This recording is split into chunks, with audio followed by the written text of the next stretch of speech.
Hi hello ಮತ್ತೊಮ್ಮೆ ಸಾಧನಾ academy ಶಿಕಾರಿಪುರದಿಂದ ನಾನು ನಿಮ್ಮ ರಮೇಶ್ ಸರ್.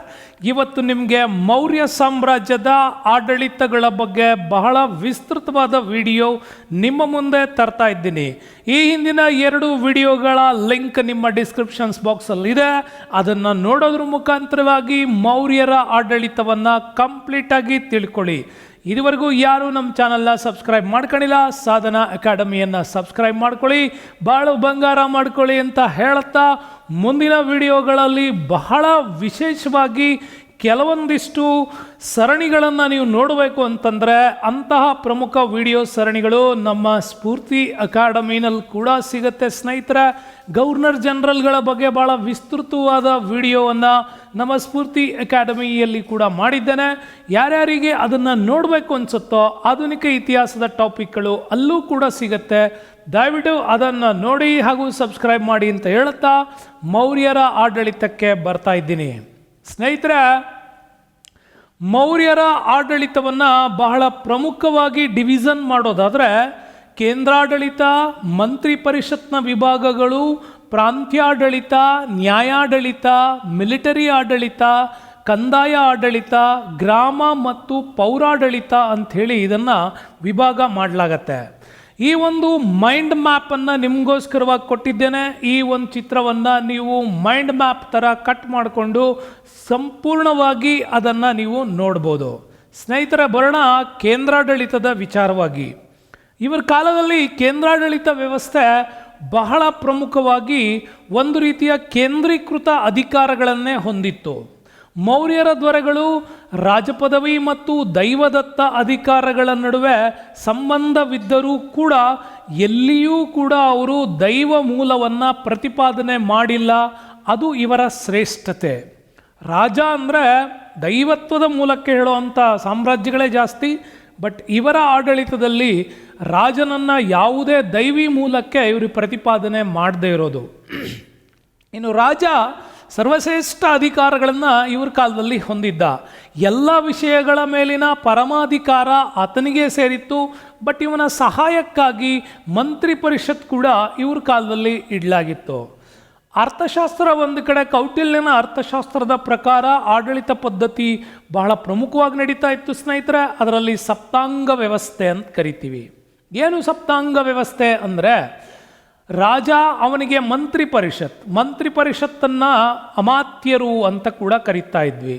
ಇನ್ನು ಸ್ನೇಹಿತರು ಅಂದರೆ ಸಾಮಂತ ದೊರೆಗಳು ಇರ್ತಾಯಿದ್ರು, ಖಜಾನೆ ಇರ್ತಾಯಿತ್ತು, ಕೋಶ ಅಂತ ಕರಿತಾ ಇದ್ವಿ, ಸೈನ್ಯ ಇರ್ತಾಯಿತ್ತು, ದಂಡ ಅಂತ ಹೇಳ್ತೀವಿ, ಇನ್ನು ಕೋಟೆಗಳು ಇರ್ತಾಯಿದ್ವು, ದುರ್ಗಗಳು ಅಂತ, ಇನ್ನು ಜನಪದಗಳು ಕೂಡ ಇವ್ರ ಕಾಲದಲ್ಲಿ ಇತ್ತು. ಈ ರೀತಿಯ ಒಂದು ಸಪ್ತಾಂಗ ವ್ಯವಸ್ಥೆಯು ರಾಜನಿಗೆ ಸಹಾಯವನ್ನು ಮಾಡ್ತಾ ಇತ್ತು. ಇನ್ನು ಕೇಂದ್ರದ ವಿಚಾರಕ್ಕೆ ನಾವು ಬಂತಂದರೆ, ಕೇಂದ್ರದಲ್ಲಿ ಅತ್ಯುನ್ನತ ಅಧಿಕಾರಿ ವ್ಯವಸ್ಥೆಯನ್ನು ಇವರು ಹೊಂದಿದ್ರು. ಅವರನ್ನು ತೀರ್ಥರು ಅಥವಾ ಅಮಾತ್ಯರು ಅಂತ ಕೂಡ ಹೇಳ್ತಾರೆ. ಕೆಲವು ಪುಸ್ತಕಗಳು ಇವರನ್ನ ತೀರ್ಥರು ಅಂತ ಎಕ್ಸ್ಪ್ಲೈನ್ ಮಾಡಿದ್ರು ಕೂಡ ಬಹಳಷ್ಟು ಕಡೆಗಳಲ್ಲಿ ಅಮಾತ್ಯರು ಅನ್ನೋ ವಿಚಾರ ಇದೆ. ಇವರನ್ನು ಒಳ್ಳೆಯ ನಡತೆ, ಸಮಚಿತ್ತನೂ, ರಾಜನೀತಿ ನಿಪುಣನೂ ಆದಂಥ ರಾಜನನ್ನು ಆಯ್ಕೆ ಮಾಡುವ ಪದ್ಧತಿ ಕೂಡ ಮತ್ತು ಮಂತ್ರಿಗಾಗಿ ಅವರನ್ನು ಆಯ್ಕೆ ಮಾಡ್ತಕ್ಕಂಥ ವ್ಯವಸ್ಥೆ ಇತ್ತು. ರಾಜರಲ್ಲಿ ಅದು ಇಲ್ಲದೇ ಇದ್ದರೂ ಕೂಡ ಮಂತ್ರಿಗಳಲ್ಲಿ ಮಾತ್ರ ಈ ಥರದ ರಾಜನೀತಿ ನಿಪುಣತೆಯನ್ನು ಹೊಂದಿದವರನ್ನ ಮಾತ್ರ ಆಯ್ಕೆ ಮಾಡ್ತಾಯಿದ್ರು. ಇವರಿಗೆ ವೇತನವಾಗಿ ವಾರ್ಷಿಕ 48,000 ಪಣಗಳನ್ನು ಕೊಡಲಾಗ್ತಾ ಇತ್ತು. ಎಲ್ಲಿಯೂ ಕೂಡ ಜಹಾಗೀರ್ ಪದ್ಧತಿಗಳಾಗಲಿ ಜಮೀನ್ದಾರಿ ವ್ಯವಸ್ಥೆಗಳಾಗಲಿ ಇಲ್ಲಿ ಕಾಣಸಿಗಲ್ಲ. ಕೇಂದ್ರದಲ್ಲಿ ಒಟ್ಟು 18 ಇಲಾಖೆಗಳ ಸಚಿವಾಲಯವನ್ನು ಕೂಡ ಕ್ರೋಢೀಕರಣ ಮಾಡಿದ್ರು. ಇವುಗಳ ಮುಖ್ಯಸ್ಥರನ್ನೇ ತೀರ್ಥರು ಅಥವಾ ಅಮಾತ್ಯರು ಅಂತ ಕರೀತಾ ಇದ್ರು. ಒಟ್ಟು 27 ಆಡಳಿತ ವಿಭಾಗಗಳು ಕೇಂದ್ರದಲ್ಲಿ ಅಧಿಕಾರ ಮಾಡ್ತಾ ಇತ್ತು. ಪ್ರತಿ ಅಧಿಕಾರದ ಆಡಳಿತ ವಿಭಾಗದ ಮುಖ್ಯಸ್ಥರನ್ನು ಅಧ್ಯಕ್ಷರು ಅಂಥೇಳಿ ಕರೀತಾ ಇದ್ರು. ಸ್ನೇಹಿತರೆ, ಅಂಥ 27 ಇಲಾಖೆಗಳನ್ನು ಹೇಳಿಲ್ಲ, ಒಂದು 10 ಇಲಾಖೆಗಳ ಬಗ್ಗೆ ನಿಮಗಿಲ್ಲಿ ಪರಿಚಯ ಮಾಡ್ತಾ ಇದ್ದೀನಿ. ಪ್ರತಿ ಬಾರಿ ಎಕ್ಸಾಮ್ಸಲ್ಲಿ ಈ ಥರದ ಪ್ರಶ್ನೆಗಳು ಇರ್ತವೆ.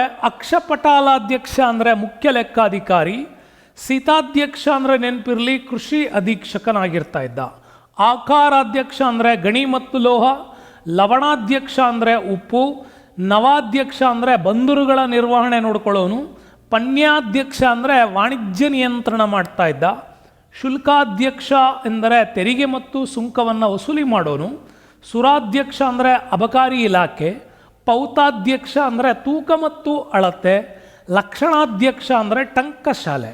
ಬಹಳಷ್ಟು ಸಾರಿ ಕೇಳಿರೋದು ಈ ಲಕ್ಷಣಾಧ್ಯಕ್ಷನನ್ನು ಪ್ರಶ್ನೆ ಬಂದ್ಬಿಟ್ಟಿದೆ. ಇನ್ನು ಇವರ ನಗರಗಳನ್ನು ನೋಡ್ಕೊಳ್ಳೋದಕ್ಕಾಗಿಯೇ ಪೌರಾಡಳಿತ ಬಹಳ ವ್ಯವಸ್ಥಿತವಾಗಿ ಇವ್ರ ಕಾಲದಲ್ಲಿ ನಿರ್ಮಾಣ ಮಾಡಲಾಗಿತ್ತು. ಈ ಪೌರಾಡಳಿತದ ಬಗ್ಗೆ ಪೂರ್ಣ ವಿವರಗಳನ್ನು ಮೆಗಾಸ್ಥಾನಿಸ್ ತನ್ನ ಬರಹಗಳಲ್ಲಿ ಹೇಳಿದ್ದ ಅಂತಿದೆ.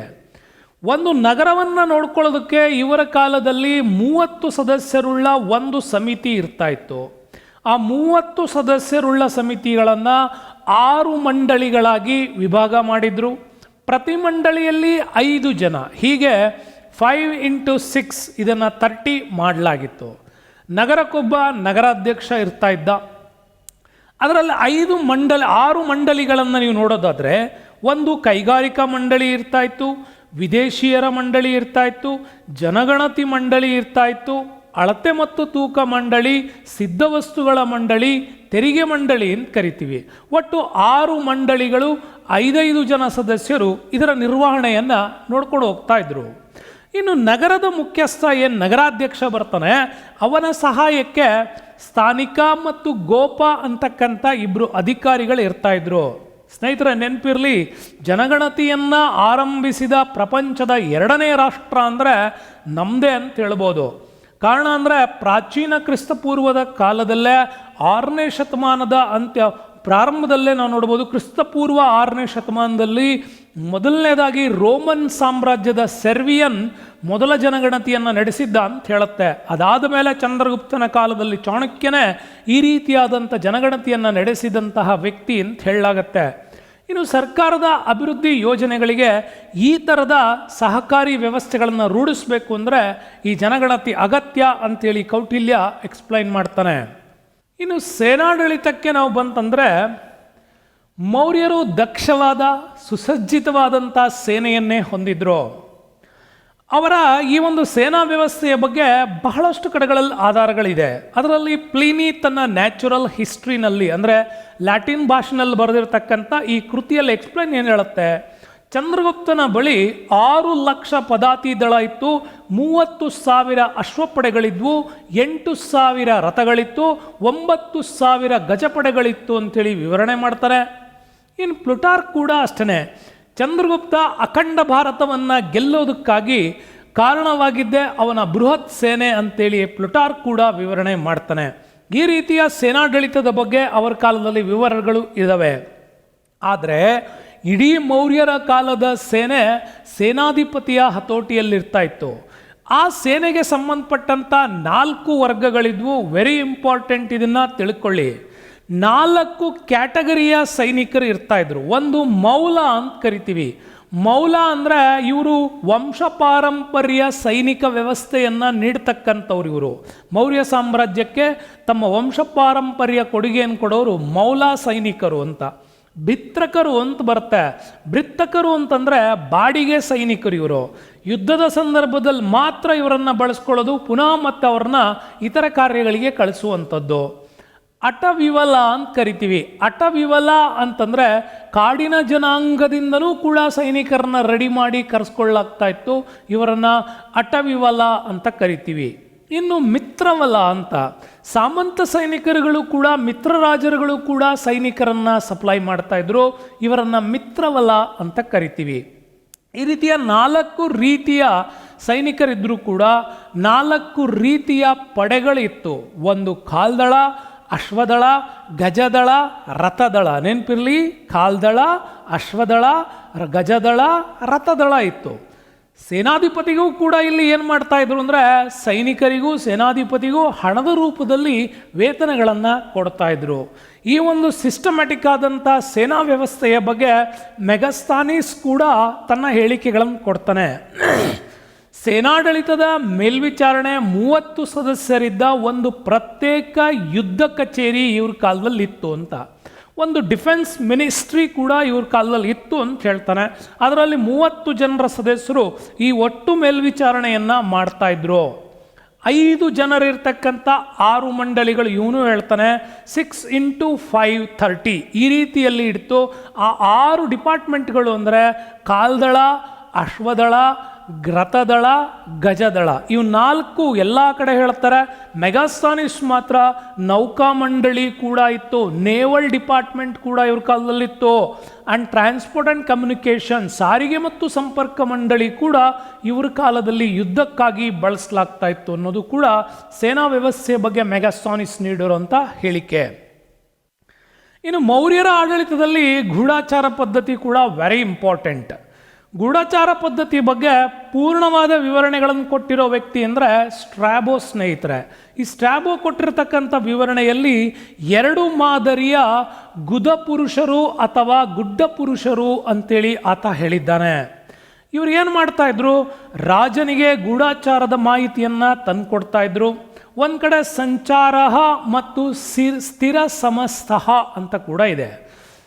ಇವರಿಬ್ಬರು ಕೆಲಸ ಏನು, ಇಂತಹ ವ್ಯಕ್ತಿಗಳು ಗೂಢಾಚಾರದ ಕೆಲಸವನ್ನು ಮಾಡೋದಕ್ಕಾಗಿ ಬಳಸ್ಕೊಳ್ಳಾಗ್ತಾ ಇತ್ತು. ಎಂಥವ್ರನ್ನ, ವ್ಯಾಪಾರಿಗಳನ್ನು, ಸನ್ಯಾಸಿಗಳನ್ನು, ಕೈದಿಗಳನ್ನು, ಹಾವಾಡಿಗರನ್ನು, ವಿಷಕನ್ಯೆಯರನ್ನು, ವೇಶ್ಯರನ್ನು, ಗೃಹಸ್ಥರನ್ನು ಕೂಡ ಬಳಕೆ ಮಾಡ್ಕೊಳ್ತಾ ಇದ್ರು.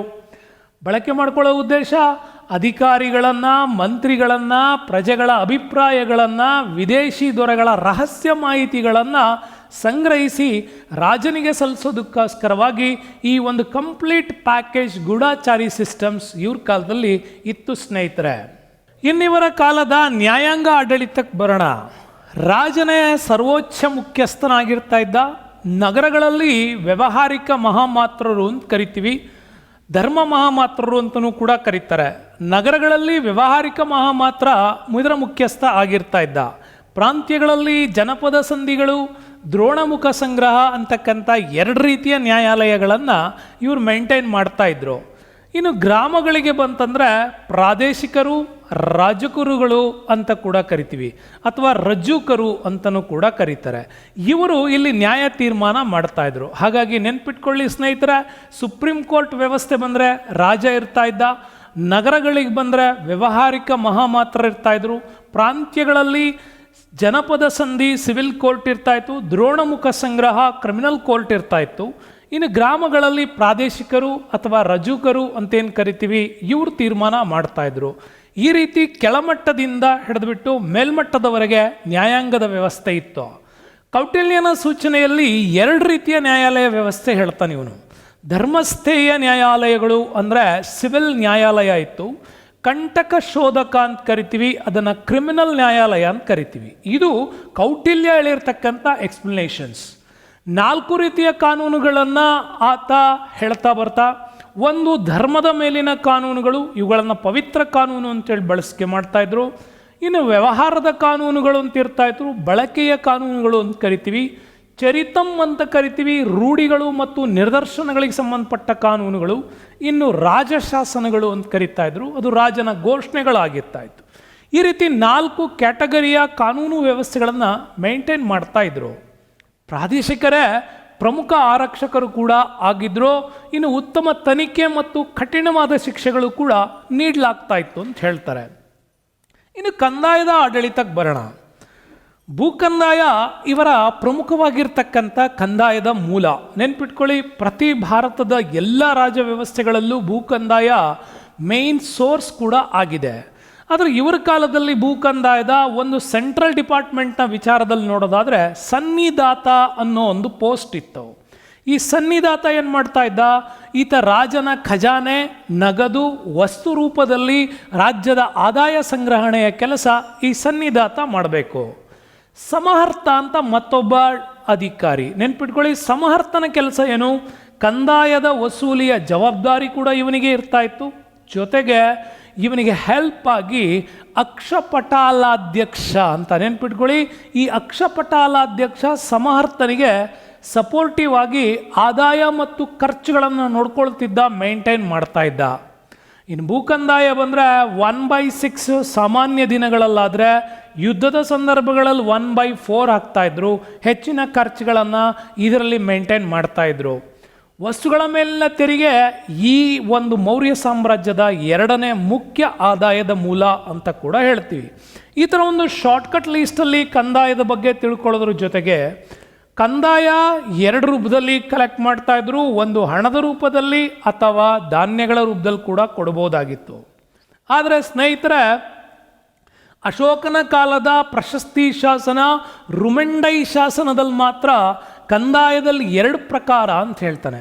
ಒಂದು ಚಾಣಕ್ಯನ ಪ್ರಕಾರ ತಿಳ್ಕೊಂಡ್ರಿ, ಹಾಗಾದರೆ ರುಮೆಂಡೈ ಶಾಸನದ ಪ್ರಕಾರ ಇವರಲ್ಲಿ ಎರಡು ಭಾಗದ ಕಂದಾಯಗಳು, ಒಂದು ಭಾಗ ಮತ್ತೊಂದು ಬಲಿ ಅಂತ. ಭಾಗ ಅಂದರೆ ಇದು ಭೂಕಂದಾಯ, ಬಲಿ ಅಂದರೆ ಇದು ಧಾರ್ಮಿಕ ಕಂದಾಯವನ್ನು ಕಟ್ಟಬೇಕಾಗಿತ್ತು. ಈ ರೀತಿ ಎರಡು ಪ್ರಕಾರಗಳಿರ್ತಾ ಇತ್ತು. ಶೂದ್ರರು ಮತ್ತು ಕುಶಲಕರ್ಮಿಗಳು ತಿಂಗಳಿಗೆ ಒಂದು ದಿನ ಉಚಿತವಾದ ಸೇವೆಯನ್ನು ರಾಜ್ಯ ಮತ್ತು ರಾಜನಿಗಾಗಿ ಸಲ್ಲಿಸಬೇಕಾಗಿತ್ತು. ಆದರೆ ತೆರಿಗೆಗಳಿಂದಲೂ ಕೂಡ ಕೆಲವ್ರನ್ನ ವಿನಾಯಿತಿ ಮಾಡಲಾಗಿತ್ತು. ಬ್ರಾಹ್ಮಣರು, ಸ್ತ್ರೀಯರು, ಮಕ್ಕಳು, ಶಸ್ತ್ರಾಗ್ರಹದ ಅಧಿಕಾರಿಗಳು, ರಾಜನ ಅಂಗರಕ್ಷಕರಿಗೆ ತೆರಿಗೆಗಳು ವಿನಾಯಿತಿ ಇತ್ತು ಅಂತ ಹೇಳ್ತೀವಿ. ಹೀಗೆ ಇವ್ರ ಕಾಲದಲ್ಲಿ ಕಂದಾಯದ ಸಿಸ್ಟಮನ್ನು ಮೇಂಟೈನ್ ಮಾಡ್ತಾ ಹೋಗ್ತಾರೆ. ಇನ್ನು ಪ್ರಾಂತೀಯ ಆಡಳಿತಕ್ಕೆ ಬಂದರೆ 4 ಪ್ರಾಂತ್ಯಗಳನ್ನು ಉಲ್ಲೇಖ ಮಾಡಲಾಗಿದೆ. ಒಂದು ಉತ್ತರ ಪಥ, ಅದನ್ನು ತಕ್ಷಶಿಲಾ ಅಂತ ಕರಿತಾ ಇದ್ರು. ಅವಂತಿ ಪಥ, ಅದನ್ನು ಉಜ್ಜಯಿನಿ ಅಂತ ಕರಿತಾ ಇದ್ರು. ಪೂರ್ವ ಪಥ ತೋಸಾಲಿ ಅಂತ ಕರಿತಾ ಇದ್ರು. ದಕ್ಷಿಣ ಪಥ ಸುವರ್ಣಗಿರಿಯಾಗಿತ್ತು. ಮತ್ತು ಕೇಂದ್ರ ಪಥ ಅಂತ ಕೂಡ ಕೆಲವು ಪುಸ್ತಕಗಳಲ್ಲಿದೆ, ಅದು ಮಗಧ ಮತ್ತು ಪಾಟಲಿಪುತ್ರವನ್ನು ಒಳಗೊಂಡಿತ್ತು ಅಂತ. ಇವುಗಳ ಅಧಿಕಾರ ಕುಮಾರ ಮಹಾಮಾತ್ರರು ನೋಡ್ಕೊಳ್ತಾ ಇದ್ರು. ಆದರೆ ಎಲ್ಲ ಕಡೆನೂ ಅವ್ರು ನೋಡ್ಕೊಳಕ್ಕಾಗಲಿಲ್ಲ ಅಂತ ಕಾಲದಲ್ಲಿ ಅಧಿಕಾರಿಗಳಾಗಿ ಮಹಾಮಾತ್ರರು ಈ ಪ್ರಾಂತ್ಯಗಳನ್ನು ಮೇಂಟೈನ್ ಮಾಡ್ತಾರೆ. ಸಹಾಯಕ್ಕೆ ಸಲಹಾ ಸಮಿತಿ ಕೂಡ ಇರ್ತಾ ಇತ್ತು. ಪ್ರಾಂತ್ಯಗಳಲ್ಲಿ ಆಹಾರ, ವಿಷಯ, ಗ್ರಾಮಗಳಾಗಿ ಪ್ರಾಂತ್ಯಗಳನ್ನು ಫರ್ದರ್ ಡಿಪಾರ್ಟ್ಮೆಂಟಲ್ಲಿ ಡಿವಿಷನ್ ಮಾಡಲಾಗಿತ್ತು. ಹಾಗಾದರೆ ರಾಜ್ಯದ ಕೆಳಗೆ ಪ್ರಾಂತ್ಯಗಳು, ಪ್ರಾಂತ್ಯದ ಕೆಳಗಡೆ ಆಹಾರ, ಆಹಾರದ ಕೆಳಗೆ ವಿಷಯ, ವಿಷಯದ ಕೆಳಗೆ ಗ್ರಾಮಗಳಾಗಿ ಈ ರೀತಿಯಲ್ಲಿ ಆಡಳಿತವನ್ನು ವಿಭಾಗ ಮಾಡಿದ್ರು. ಇನ್ನು ಲೋಕಲ್ ಅಡ್ಮಿನಿಸ್ಟ್ರೇಷನ್ನಿಗೆ ಬಂದರೆ, ಸ್ಥಳೀಯ ಆಡಳಿತದಲ್ಲಿ ಬಂದರೆ ಅಗ್ರನೋಮಿ ಅಂತ ಕರಿತೀವಿ. ಈ ಅಗ್ರನೋಮಿ ಅಂದರೆ ಇವತ್ತಿನ DC ಜಿಲ್ಲಾಧಿಕಾರಿ ಆಗಿರ್ತಾ ಇದ್ದ. ಯುಕ್ತ ಅಂದರೆ ತೆರಿಗೆ ವಸೂಲಿ ಮಾಡ್ತಕ್ಕಂಥವನು. ಪ್ರವೇದಕ ಅಂದರೆ ವರದಿಗಾರ ಇರ್ತಾ ಇದ್ದ. ಸ್ತ್ರೀ ಮಹಾಮಾತ್ರರು ಅಂದರೆ ಸ್ತ್ರೀಯರ ಮೇಲ್ವಿಚಾರಣೆ, ಅಂದರೆ ಮಹಿಳಾ ಮತ್ತು ಕಲ್ಯಾಣ ಇಲಾಖೆನೇ ಇರ್ತಾ ಇದೆಯಲ್ಲ, ಅದೇ ರೀತಿ ಸ್ತ್ರೀಯರ ಮೇಲ್ವಿಚಾರಕರು ಇರ್ತಾ ಇದ್ರು. ಲಿಪಿಕಾರ ಯುಕ್ತ ಅಂದರೆ ಗುಮಾಸ್ತರು ಇರ್ತಾ ಇದ್ರು. ರಜುಕರು ಅಂತಂದರೆ ಭೂಮಾಪನ ಮತ್ತು ತೆರಿಗೆ ವಸೂಲಿ. ಇನ್ನು ಪುರುಷರು ಅಂತ ಕರಿತಾ ಇದ್ರು ರಾಜನ ನಿಕಟವರ್ತಿಗಳು. ಆಮೇಲೆ ವಾಚಾಭೂವಿಕರು ಮತ್ತು ಅಂತ ಮಹಾಮಾತ್ರರು ಅಂತ ಕರಿತಾ ಇದ್ವಿ, ಇವರು ಗಡಿಯನ್ನು ನೋಡ್ಕೊಳ್ತಕ್ಕಂಥ ಅಧಿಕಾರಿಗಳಾಗಿದ್ದರು. ಗ್ರಾಮಿಕರು ಅಂತ ಕರಿತಾ ಇದ್ರು, ಇವರು ಗ್ರಾಮದ ಮುಖ್ಯಸ್ಥರಾಗಿರ್ತಾ ಇದ್ರು. ಹೀಗೆ ಲೋಕಲ್ ಅಡ್ಮಿನಿಸ್ಟ್ರೇಷನ್ಸಲ್ಲಿ ಈ ಇಷ್ಟು ಅಧಿಕಾರಿಗಳು ವ್ಯವಸ್ಥಿತವಾದ ಆಡಳಿತ ನೋಡ್ಕೊಳ್ಳೋದ್ರ ಜೊತೆಗೆ ಒಬ್ಬ ಗೋಪನನ್ನು ನೇಮಕ ಮಾಡಲಾಗ್ತಾ ಇತ್ತು. ಆತ 5 ರಿಂದ 10 ಗ್ರಾಮಗಳನ್ನು ಒಟ್ಟು ಸೇರಿಸಿ ಅದರ ಮೇಲ್ವಿಚಾರಣೆಯನ್ನು ಗೋಪ ನೋಡ್ಕೊಳ್ತಾ ಇದ್ದ. ಎಲ್ಲ ಗ್ರಾಮಿಕರಿಗೂ ಕೂಡ ಒಬ್ಬೊಬ್ಬ ಮೇಲಧಿಕಾರಿಗಳನ್ನು ನೇಮಕ ಮಾಡಲಾಗ್ತಾ ಇತ್ತು. ಆ ಮೇಲಧಿಕಾರಿಗಳು ಗೋಪನಿಗೆ ವರದಿಯನ್ನು ಸಲ್ಲಿಸ್ತಾ ಇದ್ರು. ಇನ್ನು ಸ್ಥಾನಿಕ ವಿಚಾರಕ್ಕೆ ಬಂದರೆ, ಎಲ್ಲ 5 ರಿಂದ 10 ಗೋಪಗಳು ಏನಿದ್ದಾರೆ ಅವರ ಮೇಲಧಿಕಾರಿ ಸ್ಥಾನಿಕ. ಹಾಗಾಗಿ ನೆನ್ಪಿಟ್ಕೊಳ್ಳಿ, ಗ್ರಾಮಗಳಲ್ಲಿ ಗ್ರಾಮಿಕ ಇರ್ತಾ ಇದ್ದ. ಈ ಗ್ರಾಮಿಕನ ಮೇಲೆ ಮೇಲಧಿಕಾರಿಗಳಿರ್ತಾ ಇದ್ರು. ಈ ಮೇಲಧಿಕಾರಿಗಳ ಮೇಲೆ ಗೋಪ ಇರ್ತಾ ಇದ್ದ. ಗೋಪನ ಮೇಲೆ ಯಾರು ಇರ್ತಾ ಇದ್ದು ಅಂದರೆ ಸ್ಥಾನಿಕ ಇರ್ತಾ ಇದ್ದ. ಸ್ಥಾನಿಕನ ಮೇಲೆ ಮತ್ತೆ ಜಿಲ್ಲಾಧಿಕಾರಿಯ ವ್ಯವಸ್ಥೆ ಇತ್ತು. ಈ ಸ್ಥಾನಿಕ 5 ರಿಂದ 10 ಗೋಪಗಳಿಗೆ ಒಬ್ಬ ಮೇಲಾಧಿಕಾರಿ ಇರ್ತಾ ಇದ್ದ. ಜಿಲ್ಲೆಯ ಕಾಲುಭಾಗ ಇವನ ಅಂಡರಿಗೆ ಬರ್ತಾ ಇತ್ತು. ಇನ್ನು ಈ ಸ್ಥಾನಿಕಗಳ ಮೇಲೆ ನಿಮಗೆ ಹೇಳಿದೆ ಸಮಹರ್ತಿ ಇರ್ತಾ ಇದ್ದ. ಆತ ಸ್ಥಾನಿಕಗಳ ಮೇಲಾಧಿಕಾರಿಯಾಗಿ ಇರ್ತಾ ಇದ್ದ. ಹೀಗೆ ಜಿಲ್ಲಾಧಿಕಾರಿಯವರೆಗೂ ಕೂಡ, ಗ್ರಾಮಿಕನಿಂದ ಜಿಲ್ಲಾಧಿಕಾರಿಯವರೆಗೂ ಕೂಡ ಇವರ ಲೋಕಲ್ ಅಡ್ಮಿನಿಸ್ಟ್ರೇಷನ್ ಬಹಳ ವ್ಯವಸ್ಥಿತವಾಗಿ ಇರ್ತಾ ಇತ್ತು. ಸ್ನೇಹಿತರ, ಅಶೋಕನ ಶಾಸನಗಳು ಮತ್ತು ಧರ್ಮದ ಬಗ್ಗೆನೂ ಕೂಡ ನೀವು ತಿಳ್ಕೊಳ್ಬೇಕು. ಇದುವರೆಗೆ ಕೂಡ ಮೌರ್ಯರ ಆಡಳಿತವನ್ನು ಬಹಳ ಸಂಕ್ಷಿಪ್ತವಾಗಿ ಹೇಳ್ಕೊಟ್ಟಿದ್ದೀನಿ. ಅಷ್ಟನ್ನು ನೀವು ಮೇಂಟೈನ್ ಮಾಡಿದ್ರೆ ಸಾಕು ಅನ್ಸುತ್ತೆ. ಇನ್ನು ಅಶೋಕನ ಶಾಸನಗಳ ಬಗ್ಗೆ ಬರೋಣ. ಅಶೋಕನನ್ನು ಶಿಲಾಶಾಸನಗಳ ಪಿತಾಮಹ ಅಂತಲೇ ಕರೀತಾರೆ. ಶಿಲಾಶಾಸನಗಳ ರಾಜ ಅಂತ ಕೂಡ ಇವನನ್ನು ಕರೀತಾರೆ. ಸ್ವಕಥನಗಾರ ಅಂತಲೂ ಕೂಡ ಹೇಳಲಾಗತ್ತೆ. ಹಾಗಾಗಿ ಅಶೋಕ ಈ ಶಿಲಾಶಾಸನಗಳನ್ನು ಯಾಕೆ ಮಾಡ್ದ ಅಂತ ಪ್ರಶ್ನೆ ನಿಮ್ಮ ತಲೆನಲ್ಲಿ ಬಂದರೆ, ಅಶೋಕ ತನ್ನ ಧರ್ಮ ಪ್ರಚಾರಕ್ಕೆ ಬಳಸಿಕೊಂಡಂಥ ಬಹು ಮುಖ್ಯವಾದಂಥ ಮಾಧ್ಯಮವೇ ಈ ಶಾಸನಗಳು. 1750ರಿಂದಲೇ ಅಶೋಕನ ಶಾಸನಗಳ ಉತ್ಖನನ ನಮ್ಮಲ್ಲಿ ಶುರುವಾಗತ್ತೆ. ಹಾಗೆ ಶುರುವಾಗಿದ್ದ ನಂತರ 1837ರಲ್ಲಿ, ಕೆಲವು ಕಡೆ 32 ಇಸ್ವಿ ಇದೆ, 37ರಲ್ಲಿ ಜೇಮ್ಸ್ ಪ್ರಿನ್ಸೆಪ್ ಎಂಬಾತ ಈ ಅಶೋಕನ ಶಾಸನಗಳನ್ನು ಓದಿ ಅದನ್ನು ಬೆಳಕಿಗೆ ತರ್ತಾನೆ. ಬಹಳಷ್ಟು ಕಡೆಗಳಲ್ಲಿ ಉಲ್ಲೇಖ ಇದೆ, ಅಶೋಕನ ಶಾಸನಗಳ ರಚನೆಕಾರ ಉಪಗುಪ್ತ ಅಂತೇಳಿ ಕೂಡ ಹೇಳಲಾಗತ್ತೆ. ಇನ್ನು ಅಶೋಕನ ಶಾಸನಗಳು ಬೌದ್ಧ ಧರ್ಮದ ಸ್ಪಷ್ಟ ಆಧಾರ ಅಥವಾ ಸಾಕ್ಷಿ ಅಂತ ಕೂಡ ಕರೀಲಾಗತ್ತೆ. ಅಶೋಕ ತನ್ನ ಶಾಸನಗಳನ್ನು 3 ವಿಭಾಗಗಳಾಗಿ ವಿಂಗಡಣೆ ಮಾಡ್ತಾನೆ. ಕೆಲವರು ಅನೇಕ ವಿಭಾಗಗಳು ಮಾಡಿದ್ದಾರೆ, ನೀವು 3 ಸ್ಟೇಜಲ್ಲಿ ಇದನ್ನು ಡಿವೈಡ್ ಮಾಡ್ಕೊಂಡ್ರೆ ಸಾಕು. ಪ್ರಮುಖ ಶಿಲಾಶಾಸನಗಳು ಅಥವಾ ಮೇಜರ್ ಎಡಿಕ್ಟ್ಸ್ ಅಂತ ಕರಿತೀವಿ. ಇನ್ನು ಸಣ್ಣ ಶಿಲಾಶಾಸನಗಳು ಮೈನರ್ ಎಡಿಕ್ಟ್ಸ್ ಅಂತ ಕರಿತೀವಿ. ಇನ್ನು ಪಿಲ್ಲರ್ ಎಡಿಕ್ಟ್ಸ್ ಅಂದರೆ ಸ್ತಂಭ ಶಾಸನಗಳು ಅಂತ 2 ರೀತಿಯ ಕಲ್ಲುಗಳನ್ನು ಈ ಶಾಸನಗಳನ್ನು ಮಾಡೋದಕ್ಕೆ ಬಳಕೆ ಮಾಡ್ತಾ ಇದ್ದ. ಒಂದು ಬಿಳಿ ಮಚ್ಚೆಯುಳ್ತಕ್ಕಂಥ ಮರಳುಗಲ್ಲುಗಳು, ಇದನ್ನು ಮಥುರಾದಿಂದ ತರಿಸ್ಕೊಳ್ಳಾಗ್ತಾ ಇತ್ತು. ಇನ್ನು ಬಫ್ ಬಣ್ಣದ ಮರಳುಗಲ್ಲುಗಳನ್ನು ಬಳಸಲಾಗ್ತಾ ಇತ್ತು ಮತ್ತು ಸ್ಫಟಿಕ ಶಿಲೆಗಳನ್ನು ಮಿಶ್ರಣಗೊಂಡಂಥವು, ಇದನ್ನು ಅಮರಾವತಿಯಿಂದ ತರಿಸಲಾಗ್ತಾ ಇತ್ತು. ಮಥುರಾ ಮತ್ತು ಅಮರಾವತಿಯಿಂದ ತರಿಸಿದ ಕಲ್ಲುಗಳಲ್ಲೇ ಈತ ತನ್ನ ಶಾಸನಗಳನ್ನು ನಿರ್ಮಾಣ ಮಾಡಿದ್ದ. ಆದರೆ ಎಲ್ಲ ಸ್ತಂಭಗಳು ವೆರಿ ಇಂಪಾರ್ಟೆಂಟ್ ಅಂದರೆ ಏಕಶಿಲೆಯನ್ನು ಹೊಂದಿರತಕ್ಕಂಥವು. ಒಂದು ಶಾಸನದ ತುಣುಕುಗಳು ವಿಭಿನ್ನ ಸ್ಥಳಗಳಲ್ಲೂ ಕೂಡ ಕಂಡುಬಂದಿರೋದು ಕೆಲವು ಕಡೆ ಆಧಾರ ಇದೆ. ಸಾಮಾನ್ಯವಾಗಿ ಇವನ ಸ್ತಂಭ ಶಾಸನಗಳಲ್ಲಿ 50 ಅಡಿಯ ಎತ್ತರಗಳು ಮತ್ತು 50 ಟನ್ಗಳಷ್ಟು ತೂಕವನ್ನು ಹೊಂದಿರ್ತಾ ಇತ್ತು ಅಂತ ಕೂಡ ಎಕ್ಸ್ಪ್ಲೈನ್ ಮಾಡ್ತಾರೆ. ಬಟ್ ಈ ಸ್ತಂಭಗಳಲ್ಲಿ ನೋಡಿ, ಪ್ರಮುಖವಾಗಿ ಆನೆಗಳನ್ನು ಬಳಸಿದ್ದಾರೆ, ಸಿಂಹಗಳನ್ನು ಬಳಸಿದ್ದಾರೆ, ಚಕ್ರಗಳನ್ನು ಬಳಸಿದ್ದಾರೆ, ಕಮಲದಂತಹ ಪ್ರಾಣಿಗಳನ್ನು ಕೂಡ ಬೌದ್ಧ ಧರ್ಮದ ಸಂಕೇತಗಳಾಗಿ ಇಲ್ಲಿ ಬಳಸಿರೋದು ಕಾಣ್ಬೋದು. ಹಾಗಾಗಿ ಆನೆ, ಸಿಂಹ, ಚಕ್ರ, ಕಮಲ ಈ ರೀತಿಯ ಪ್ರಾಣಿಗಳು ಮತ್ತು ಪುಷ್ಪಗಳನ್ನು ತನ್ನ ಗಮನಾರ್ಹ ಸಂಕೇತಗಳಾಗಿ ಬಳಸಿದ್ದಾನೆ. ಇನ್ನು ಶಾಸನಗಳ ವರ್ಗಾವಣೆ ನಿಮಗೆ ಎಕ್ಸಾಮ್ಸಲ್ಲಿ ಕೇಳ್ತಾ ಇರ್ತಾರೆ. ಅಶೋಕನ ಶಾಸನಗಳಲ್ಲಿ 3 ವರ್ಗಾವಣೆ ಆಗಿವೆ. ಒಂದು ತೋಪಾರ ಮತ್ತು ಮೀರಸ್ತ್ ಸ್ತಂಭ ಶಾಸನಗಳನ್ನು ಫಿರೋಜ್ ಶಾ ತೊಗಲಕ್ ದೆಹಲಿಗೆ ತಂದಿದ್ದ. ಇದು ಭಾಳ ಕಡೆ ನಿಮಗೆ ಕೇಳಿದ್ದಾರೆ. ಕೌಸಂಬಿಯ ಸ್ತಂಭ ಶಾಸನವನ್ನು ಅಲಹಾಬಾದ್ಗೆ ವರ್ಗಾಯಿಸಿದವನು ಜಹಾಂಗೀರ್, ನೆನ್ಪಿಟ್ಕೊಳ್ಳಿ. ಇನ್ನು ಭೈರತ್ ಶಾಸನವನ್ನು ಕನ್ನಿಂಗ್ ಹ್ಯಾಮ್ ಅವರು ಕಲ್ಕತ್ತಾಕ್ಕೆ ತರ್ತಾರೆ. ಈ ರೀತಿ ಅಶೋಕನ 3 ಶಾಸನಗಳು ತನ್ನ ಮೂಲ ಸ್ಥಳದಿಂದ ವರ್ಗಾವಣೆ ಆಗಿದ್ದಾವೆ. ತೋಪಾರ ಮತ್ತು ಮೀರತ್ ಸ್ತಂಭಗಳನ್ನು ಫಿರೋಜ್ ಶಾ ತೊಗಲಕ್ ದೆಹಲಿಗೆ ಫಿರೋಜ್ ಶಾ ಕೋಟ್ಲಾಕ್ಕೆ ತರ್ತಾನೆ. ಕೌಸಂಬಿಯ ಸ್ತಂಭ ಶಾಸನವನ್ನು ಅಲಹಾಬಾದ್ಗೆ ತರಂದಿದ್ದು ಜಹಾಂಗೀರ್. ಭೈರತ್ನ ಶಾಸನವನ್ನು ಕನ್ನಿಂಗ್ ಹ್ಯಾಮ್ ಕೋಲ್ಕತ್ತಾಕ್ಕೆ ತರ್ತಾನೆ. ಇನ್ನು ಶಾಸನಗಳ ಅತಿ ವಿಶೇಷ ವಿಚಾರಗಳು ಅಂತಂದರೆ ಮನ್ಸೇರಾ ಮತ್ತು ಶಾಬಾಜ್ಗಿರಿಯಲ್ಲಿನ ಪ್ರಮುಖ ಶಿಲಾಶಾಸನಗಳು. ಈ ಮನ್ಸೇರಾ ಮತ್ತು ಶಾಬಾಜ್ಗಿರಿಯ ಕಲ್ಲಿನ ಶಾಸನಗಳೇನಿದ್ದಾವೆ ಇದು ಖರೋಷ್ಠಿ ಲಿಪಿಗಳಲ್ಲಿ ಬರೆಯಲಾಗಿತ್ತು. ಕಾಂದಹಾರ್ ಶಾಸನ ದ್ವಿಭಾಷೆಯನ್ನು ಒಳಗೊಂಡಂಥ ಅಶೋಕನ ಶಾಸನ. ನೆನಪಿರಲಿ, ಎಕ್ಸಾಮಲ್ಲಿ ಕೇಳ್ತಾರೆ.